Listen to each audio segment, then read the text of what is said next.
Matapos ang mahabang panahon ng pananahimik, sa wakas ay nagsalita na rin si Carmina Villarroel upang bigyang linaw ang isang matagal ng usapin na matagal nang bumabalot sa kanyang personal na buhay, ang tunay na ama ng kanyang kambal na anak. Sa isang eksklusibong panayam, buong tapang niyang kinumpirma ang matagal nang pinagtatalunang isyu at isiniwalat ang katotohanang matagal na niyang itinago sa publiko.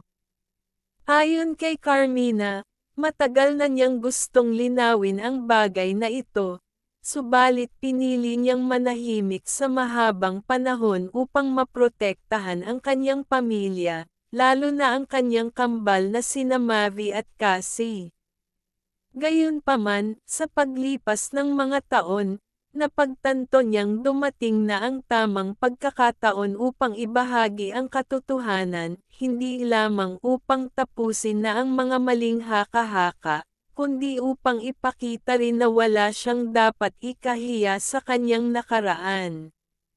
Sa gitna ng kanyang emosyonal na pagbabahagi, sinabi ni Carmina na si Rustam Padilla ang tunay na ama ng kanyang kambal. Isang revelasyong tiyak na gugulat sa marami, lalo na at matagal nang lumalabas ang mga spekulasyon na si Zoren Legaspi ang siyang tunay na ama ng kambal. Hindi na niya itinangging matagal na itong itinago, hindi dahil sa kahihiyan o pagsisisi, kundi dahil sa matinding pagnanais niyang protektahan ang kanyang mga anak mula sa mapanuring mata ng publiko.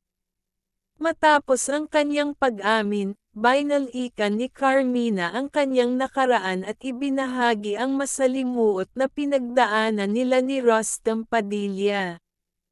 Ayon sa kanya, hindi maikakailang naging masaya at puno ng pagmamahal ang kanilang relasyon noon, subalit sa paglipas ng panahon, natuklasan nilang may mga bagay na hindi nila kayang kontrolin. Bata pa raw sila noon, puno ng pangarap at pananabik sa hinaharap, ngunit dumating ang isang hindi inaasahang katotohanan na naging dahilan upang tuluyan silang maghiwalay. Noong una, inakala niyang makakayanan nilang manatili sa kanilang pagsasama at ipaglaban ang kanilang pagmamahalan. Ngunit nang dumating ang puntong inamin ni Rustam ang tunay niyang pagkatao, nagkaroon ng matinding pagsubok sa kanilang relasyon. Hindi raw naging madali para sa kanya ang tanggapin ito, lalo na't mahal na mahal niya si Rustam noong panahong iyon. Subalit sa kabila ng sakit at pagkalito, alam niyang mas makabubuti para sa kanila ang maghiwalay at magpatuloy sa kani-kanilang buhay. Sa kabila ng lahat, hindi raw kailanman nawala ang respeto niya kay Rustam, at sa kabila ng kanilang paghihiwalay, nanatili ang pagpapahalaga niya sa lalaking minsang minahal niya ng buong puso. Aniya, hindi madali ang pinagdaanan nila pareho, lalo na nang tuluyan nang nag-transition si Rustam bilang Bibi Gandangari.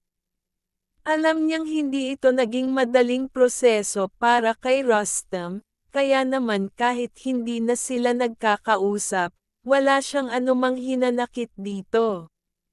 Nang tanungin kung kailan nalaman ng kanyang mga anak ang tungkol sa tunay nilang ama, sinabi ni Carmina na matagal na itong alam ni Mavi at Cassie. Hindi raw kailanman naging isyu ito sa kanilang pamilya, dahil pinalaki niya ang kambal na may malawak na pangunawa at pagmamahal sa kanilang pamilya. Sa kanilang paglaki, mas nakita ng kambal kung paano sila itinuring ni Zoren Legaspi bilang tunay niyang mga anak, at hindi kailanman nagkulang ang aktor sa pagbibigay ng pagmamahal at gabay sa kanila. Ayon kay Carmina, labis niyang ipinagpapasalamat ang pagiging mabuting ama ni Zoren sa kanyang mga anak.